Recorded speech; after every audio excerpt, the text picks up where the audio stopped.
try to issue a challenge to say, could some other corporation or governments match that? And then you can come up with way more and just try to relieve some poverty between the north and the south part of the world. And I think if people got along better, they'd take care of the planet and it'd be a happier place. Okay, thank you. First, split it up to help communities organize to figure out what they want to do. Then I would give the money and divide it up as prizes for the best community plans around how we are going to change the world from the bottom up. Sit on two things, health and the environment. So, you know, I was talking to David Suzuki the other day, and we both shared the belief that the biggest impact we can make is if we can affect children like you, kindergarten to 8-year-olds, because they will change society in the future.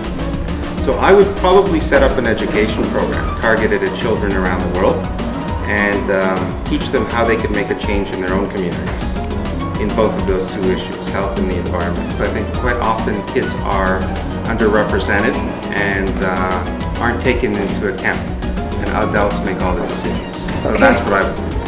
Okay, thank you. Okay, thank you. So if Bikes Without Borders had $1 billion, we could buy 8 million new bikes for community health workers and education workers in the developing world.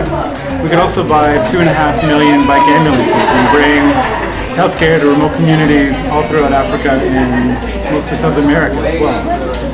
That's what we do with $1 billion. Okay, thank you. Thank you. The first thing I would do is I would seriously look at how do you educate young women. Because if you take a look at all of the studies around climate change and around poverty alleviation, around health and wellness of people around the world, if you educate young women and create girls and create schools and opportunities for young girls, we know that the future will be better for everybody.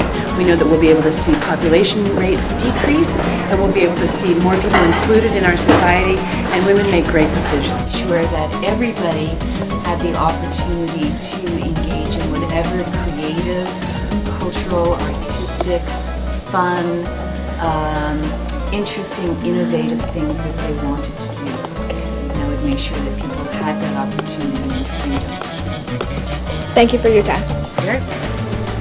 If I have $1 billion, I would make sure that no kid around the world is now suffering or having a problem.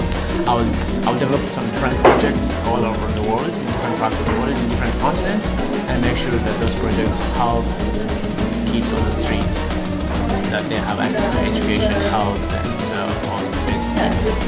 Okay, thank you. Try to pull together some of the really best brains in the world from all kinds of different sectors, and I would put them in a room and I would give them that challenge, because even though I'm one person and I have some ideas, I would love to hear what other people have to say. And I think when you pull a whole bunch of different people together in a room that think really differently, you get the best ideas.